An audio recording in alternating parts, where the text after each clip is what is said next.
नमस्कार, बहुत स्वागत है आपका। हर खबर देख रहे हैं आप और मैं हूं आपके साथ शाहनवाज मिर्जा। विधायक के पद से इस्तीफा देने वाले कुलदीप बिश्नोई ने केंद्र मंत्री गजेंद्र शेखावत की अध्यक्षता में भारतीय जनता पार्टी का दामन थाम लिया है और कुलदीप बिश्नोई के साथ उनके बेटे भव बिश्नोई, मां जिस्मा देवी के साथ पत्नी रेणुका बिश्नोई भी भारतीय जनता पार्टी की सदस्यता को ग्रहण कर चुकी। इस दौरान दिल्ली में भारतीय जनता पार्टी के मुख्यालय में हरियाणा के सीएम मनोहर लाल और हरियाणा भारतीय जनता पार्टी के प्रदेश अध्यक्ष ओपी धनखड़ शामिल रहे। आपको बताएं कि बिश्नोई को जून में कांग्रेस से निष्कासित कर दिया गया था और वहीं कांग्रेस का दामन छोड़ने के बाद गुरुवार को कुलदीप बिश्नोई ने विधायक पद से अपना इस्तीफा भी दे दिया था।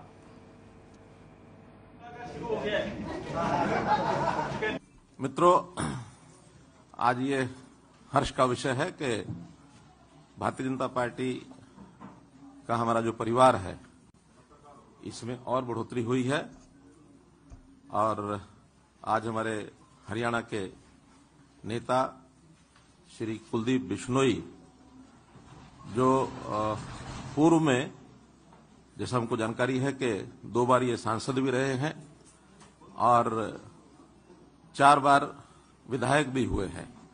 अभी कल तक ये विधायक थे, लेकिन कल इन्होंने कांग्रेस पार्टी के विधायक पद से अपना त्यागपत्र दिया है और आज जो है इन्होंने भारतीय जनता पार्टी ज्वाइन की है। मैं हरियाणा भारतीय जनता पार्टी में इनके आगमन पर स्वागत करता हूं। कुलदीप बिश्नोई जी का, रेणुका बिश्नोई जी का भारतीय जनता पार्टी में स्वागत करता हूं।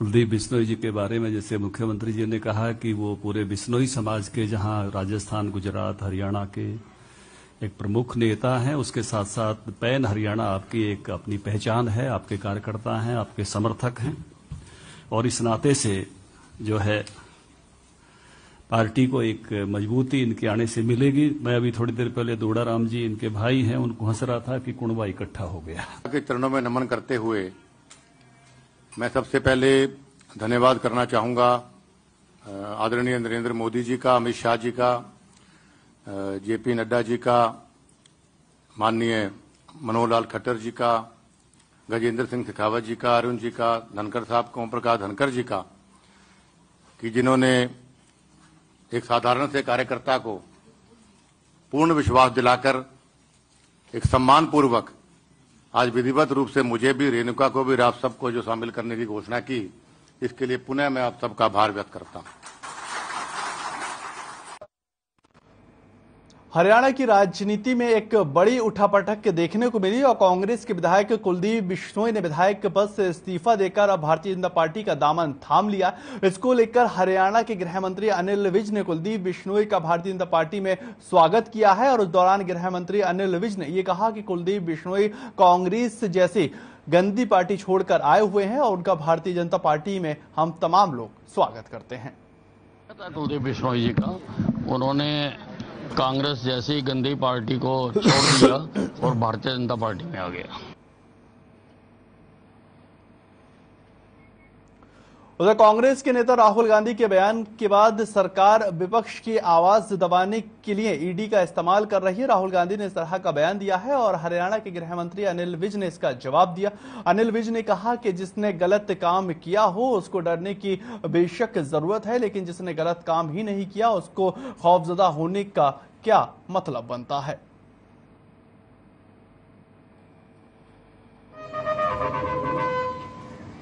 जिसने गलत काम नहीं किया है उसको किसी से भी डरने की जरूरत नहीं है और मोदी राज में जो गलत काम करते हैं उनका खौफ ज़्यादा होना तो लाजमी।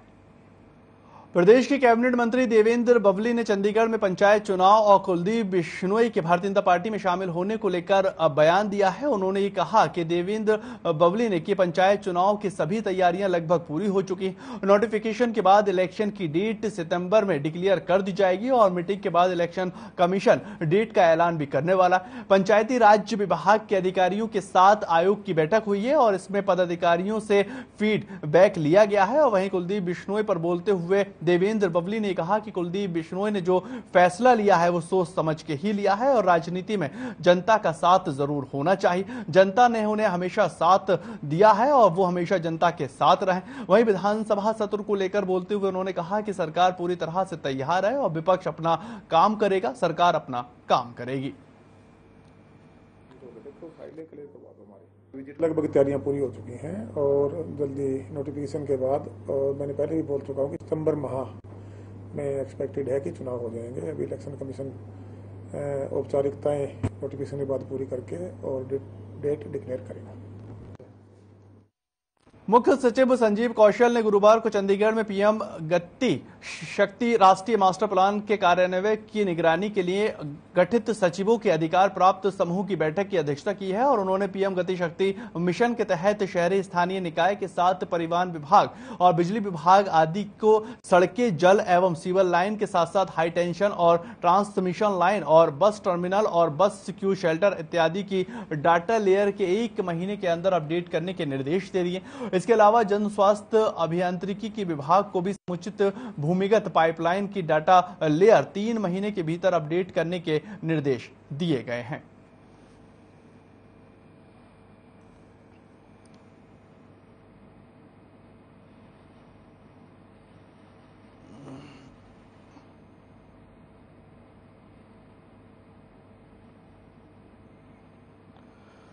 पीएम गति शक्ति योजना को लेकर ये चंडीगढ़ में बैठक की गई है और अधिकारियों को सख्त दिशा निर्देश जो है वो दिए गए हैं, क्योंकि जो पीएम गति योजना है उसको लेकर मुख्य सचिव ने मीटिंग ली और किस तरह से इसको आगे बढ़ाना है और धरातल पर लोगों तक ये तमाम योजनाएं किस तरह से पहुंचानी है, इसको लेकर दिशा निर्देश जारी कर दिए गए। इन तमाम बातों को लेकर अधिकारी वहां मौजूद रहे और अधिकारियों को भी ये निर्देश दिए गए हैं कि आप लोग जमीनी स्तर पर जाएं और जो सरकार की योजनाएं हैं वो जनता को बताते नजर आए।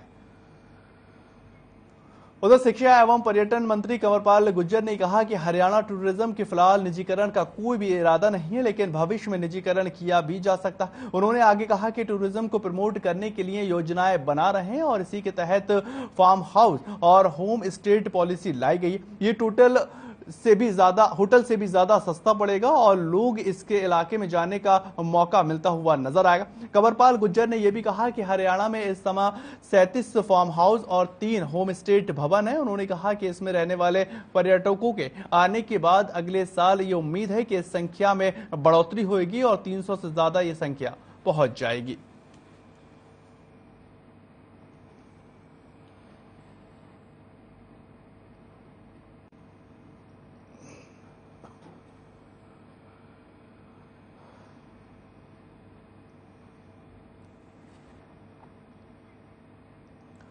उधर कैथल के अंदर कष्ट निवारण समिति की बैठक का आयोजन किया गया है, जिसकी अध्यक्षता हरियाणा के परिवहन मंत्री मूलचंद शर्मा ने की है और वहीं बैठक के अंदर कुल 17 शिकायतों पर सुनवाई की हुई है। इसमें 5 पुरानी और 12 नई शिकायतें थीं और वहीं इनमें 2 शिकायतों को पेंडिंग रखा गया। आपको ये बताएं कि परिवहन मंत्री ने जल भराव की समस्या को लेकर नई बसों के बारे में भी चर्चा की है। ये स्वीकार किया था कि सिंचाई विभाग से संबंधित नहीं है। प्रदेश के उप मुख्यमंत्री जी ने मीटिंग ली थी, पूरे जल भराव जहाँ भी पूरे प्रदेश में है जल्दी से जल्दी पानी के निकाल, और मुख्यमंत्री ने कहा है कि सभी डीसी सभी अधिकारियों को और बारिश का मौसम में जितनी बारिश हो उससे पानी की निकाल। हरियाणा के हर गांव में हर शहर में बसें चलेंगी, चाहे इलेक्ट्रिकल बस, हम 550 इलेक्ट्रिकल बस लेके आ रहे हैं, 250 मिनी बस लेके आ रहे हैं और 1000 बस दूसरी नई बस लेके आ रहे हैं जो टाटा की है। पूरे प्रदेश में हर गांव में हर शहर में बस चलेंगे। दिल्ली और पंजाब की सत्ता में काबिज होने के बाद आम आदमी पार्टी अब हरियाणा का रुख करती हुई दिखाई दे रही है और इसी कड़ी में गुरुग्राम में आम आदमी पार्टी ने चिंतन शिविर का आयोजन भी किया। आपको बताएं जिसमें आपके हरियाणा प्रभारी और राज्यसभा से सांसद सुशील गुप्ता ने शिरकत हासिल की है और इस दौरान सुशील गुप्ता ने केंद्र और प्रदेश सरकार पर जमकर निशाना साधा। उन्होंने कहा कि आज केंद्र और राज्य सरकार हर मोर्चे पर फेल होती हुई नजर आ रही है और आम आदमी बेरोजगारी और महंगाई के बोझ तले दबता हुआ दिखाई दे रहा। संसद के मानसून सत्र को लेकर कहा कि मोदी सरकार जनता से जुड़े मुद्दों से भागती हुई नजर आती है। और इसके अलावा सुशील गुप्ता ने कुलदीप बिश्नोई के भारतीय जनता पार्टी ज्वाइन करने पर यह कहा। उन्होंने कहा कि हरियाणा कांग्रेस में बढ़ती फूट और डर के कारण भगदड़ मची हुई है। और इसके साथ गुरुग्राम और फरीदाबाद में नगर निगम के चुनाव पर कहा कि आपके नगर निगम चुनाव की पूरी तैयारियां शुरू कर दी हैं।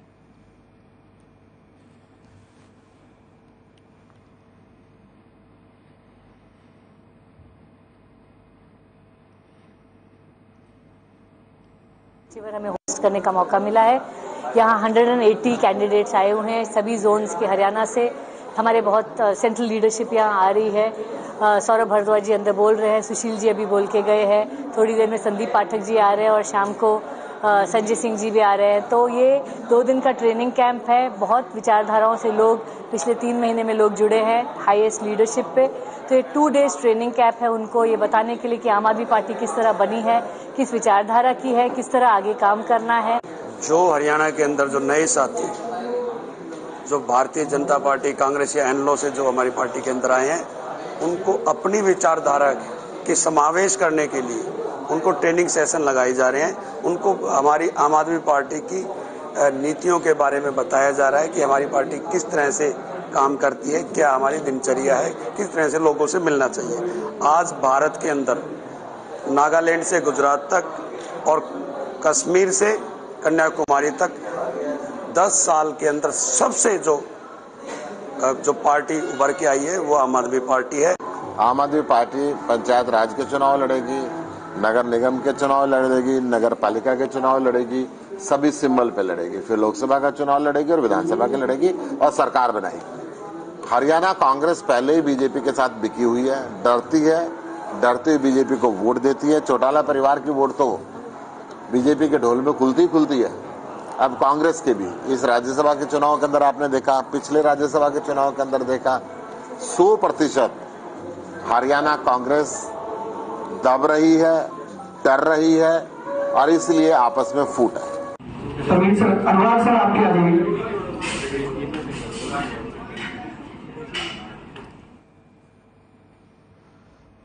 उधर चरखी दादरी में हरियाणा रोडवेज से कर्मचारी साझा मोर्चे में आह्वान करते हुए नजर आए और रोडवेज कर्मचारियों ने रोष प्रदर्शन व्यक्त किया। रोडवेज कर्मचारियों ने निजीकरण नीति के तहत 952 निजी बसों को परमिट देने के विरोध में रोष प्रदर्शन किया और रोडवेज कर्मचारियों ने बताया है कि सरकार रोडवेज विभाग को निजी हाथों में सौंपना चाहती।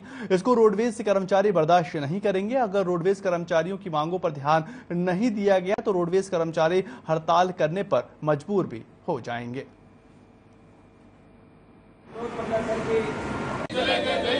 हरियाणा सरकार चरखी दादरी में नहीं, ये पूरे हरियाणा में 2 घंटे का रोष प्रदर्शन है। हरियाणा की सरकार ने पीछे 117 रूटों पर प्राइवेट पॉलिसी लागू की थी, जिसको रद्द करके अब 952 रूटों पर प्राइवेट बसों को सरकार चलाने की नीति अपना रही है। हरियाणा सरकार मुर्दाबाद। उधर वकील बंटी यादव की पत्नी और माता की हत्या के मामले में हिसार बार एसोसिएशन 1 दिन का वर्क सस्पेंड करता हुआ नजर आ रहा है और हिसार बार एसोसिएशन के प्रधान अनेंद्र ने ये जानकारी देते हुए बताया है कि हांसी में उनके बार एसोसिएशन के वकील साथी बंटी यादव के घर में गुंडों ने फायरिंग करके उनकी पत्नी और मां की हत्या कर दी, जिसमें रोष में है और हिसार बार एसोसिएशन 1 दिन का वर्क सस्पेंड करता हुआ नजर आ रहा। उन्होंने आगे कहा कि जिले के अंदर लगातार आपराधिक की घटनाएं बढ़ती जा रही हैं और इस पर पुलिस प्रशासन को सख्त एक्शन लेना चाहिए।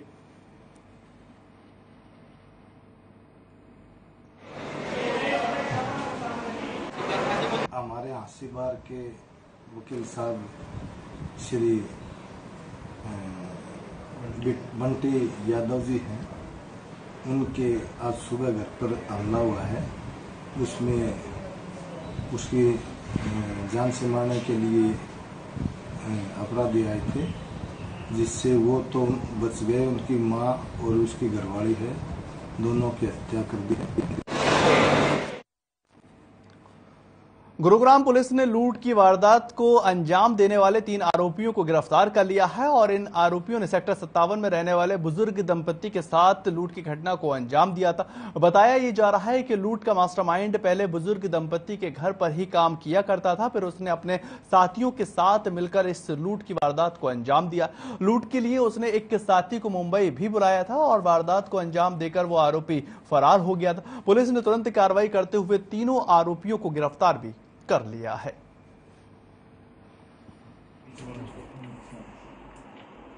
बुजुर्ग महिला थी, उसको बंधक बनाया, उसको धमकाया और उसके हाथ बांध दिए और जबरदस्ती उससे पैसे मांगे गए। पैसे नहीं दे पाई तो उसके हाथों में पहने हुए कड़े और उनका मोबाइल जबरदस्ती उतार के छीन के और उनके साथियों के साथ वो ऊपर लेके गए। उनको उनके जो हस्बैंड थे उनको ढूंढने का प्रयास किया। पहले उनको ये बताया कि उनको हमने ऊपर बांध रखा है। इस तरह से पूरा उनको डरा धमका के और पेचकस था उनके पास और रोड थी, उनसे उनको धमकियां दी गई और इस तरह की वारदात करके और वो भागने में सफल रहे।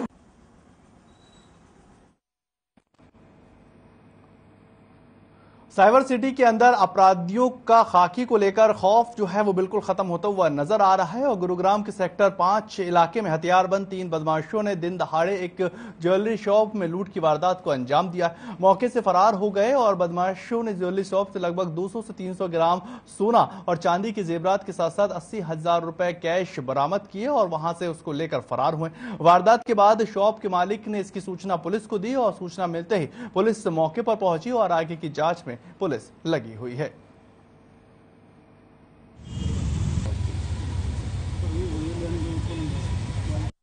सर एक बार अपना नाम बताइए। मेरा नाम ऋषि सोनी है। ऋषि जी, कितने बजे की घटना है और क्या कुछ हुआ एक बार बताएं। ये लगभग 3:20 मिनट 3:15 स्टार्ट हो गई थी और 3:28 मिनट से 13-14 मिनट अंदर रहे थे वो। ठीक है, क्या कुछ हुआ? क्या कुछ सामान ले गए सारा निकाल के। कितने लोग थे? 3 लोग थे। हथियार भी थे क्या उनके? एक के पास रिवॉल्वर था, एक के पास चाकू था और एक जो बैग था वो बैग ट्रे खोल के और सामान निकाल के बैग में डाल रहा था। डायरेक्ट लूट के लिए घुसे थे? डायरेक्ट लूट के लिए। उन्होंने कुछ नहीं पूछा मेरे से आके, भाई क्या है, कुछ सामान के बारे में नहीं पूछा, आके सीधा लूट किया। गुरुग्राम की साइबर क्राइम पुलिस को एक बड़ी कामयाबी हाथ लगी है। आपको ये बताएं कि पुलिस ने फर्जी पायलट हेमंत शर्मा को गिरफ्तार कर लिया है और पुलिस ने ये बताया है कि आरोपी सिक्किम का रहने वाला है और इंडिगो एयरलाइंस के ग्राउंड मैन के तौर पर यह काम कर चुका है। कम खुद को ये पायलट बताता हुआ नजर आता है और एयरलाइंस की क्रू मेंबर और एयर होस्टेस के साथ इसकी फ्रेंड रिक्वेस्ट करता है और उनसे फ्रेंडशिप के आधार पर लाखों रुपए की ठगी करता हुआ भी नजर आता है।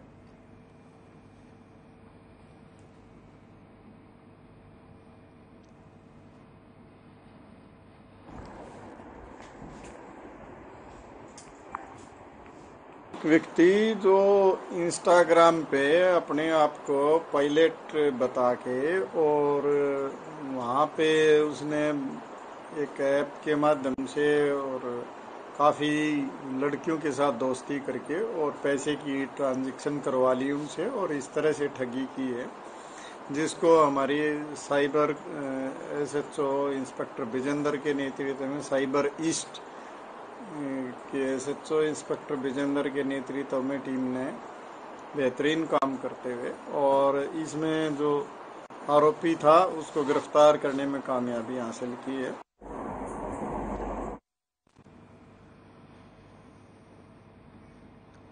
करनाल पुलिस को एक बड़ी सफलता यहां हाथ लग चुकी है। आपको ये बताएं कि पुलिस ने लॉटरी निकालने के लालच देकर ठगी करने वाले 2 आरोपियों को गिरफ्तार कर लिया है और आरोपियों के कब्जे से 59,000 रुपए भी बरामद किए गए। 2 मोबाइल फोन और एक लैपटॉप भी बरामद किया गया है और फिलहाल पुलिस ने दोनों आरोपियों को गिरफ्तार कर आगे की पूछताछ भी शुरू कर दी है।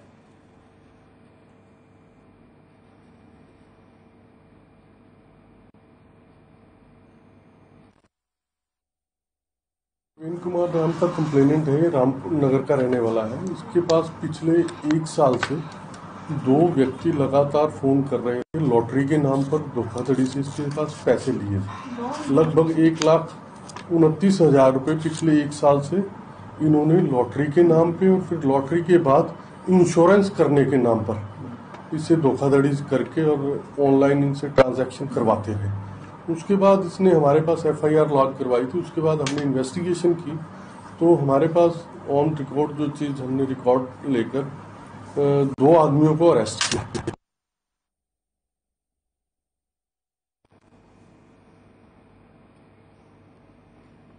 लोहारू के नंगल गांव पेट्रोल पंप के पास एक कार अनियंत्रित होकर मकान में जा घुसी और हादसे में 3 युवकों की मौके पर ही मौत हो गई, जबकि 2 युवक इसमें घायल बताए जा रहे हैं और सभी मृतक राजस्थान के रहने वाले हैं जो राजस्थान से गांव हिसार की तरफ जा रहे थे। वहीं मौके पर पहुंची पुलिस ने शव को पोस्टमार्टम करा परिजनों को सौंप दिया है और जांच अधिकारी रविंद्र ने बताया है कि सभी मृतक एक ही परिवार के रहने वाले हैं।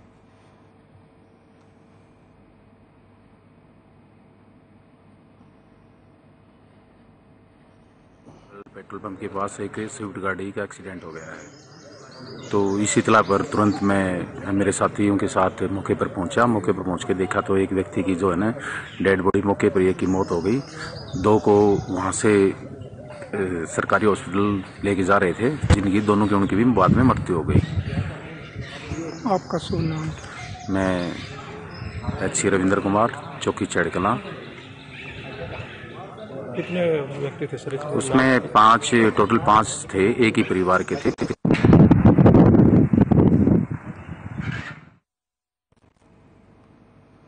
फतेहाबाद के अंदर बरसात के मौसम में डेंगू का खतरा लगातार मंडराता हुआ नजर आ रहा है और स्वास्थ्य विभाग की सर्वे टीम भी लगातार लोगों के घरों और सरकारी कार्यालय में डेंगू लार्वा लगातार मिल रहा है। स्वास्थ्य विभाग अब तक ऐसे 700 से अधिक लोगों को नोटिस भी जारी कर चुका है जिनके घर और प्रतिष्ठानों से डेंगू का लार्वा मिला है और इनमें सरकारी कार्यालय भी शामिल।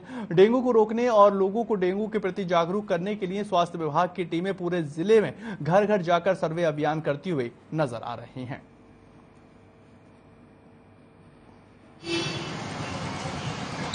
लेकर स्वास्थ्य विभाग लगातार अभियान चला रहा है। हमने अप्रैल माह से ही इसकी तैयारी करनी शुरू कर दी थी।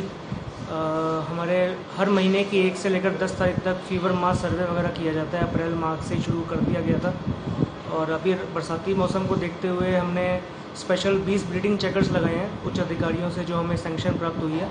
वो घर घर जाकर फीवर मास सर्वे कर रहे हैं, लोगों को जागरूक कर रहे हैं। कहीं भी पानी दिखता है तो एंटी लार्वल एक्टिविटीज़ वगैरह करते हैं, दवाइयाँ डालते हैं।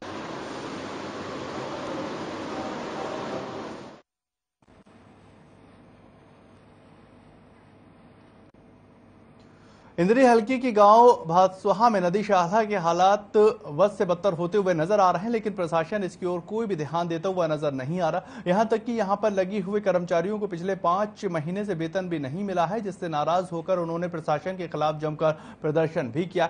वहीं ग्रामीण कर्मचारियों का यह कहना है कि वो पिछले कई सालों से यहां पर काम करते हुए नजर आते हैं, लेकिन पिछले 5 महीने से उन्हें उनका वेतन नहीं दिया जा रहा। कई बार प्रशासन से गुहार लगाने के बावजूद भी अभी तक कोई भी सुनवाई होती नजर नहीं आई है।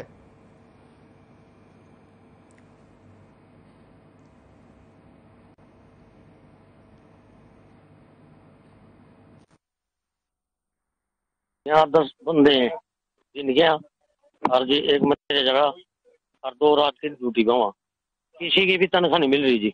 5वां महीना चल गया जी। कोई कहा ना पूरा बीडी आंदा देख रहा, ना कोई सेक्रेटरी आंदा जी, ना कहीं सरपंच आंदा। मैनेजर राजीव ने कहा 2-4 दिन में मिल जाएगी, 2-4 दिन में मिल जाएगी। हमने जी 5वां महीना लग गया मरते नहीं किसी ने पत्नी जी। हार का 2 दिन है कि हम दूर बैठे जी।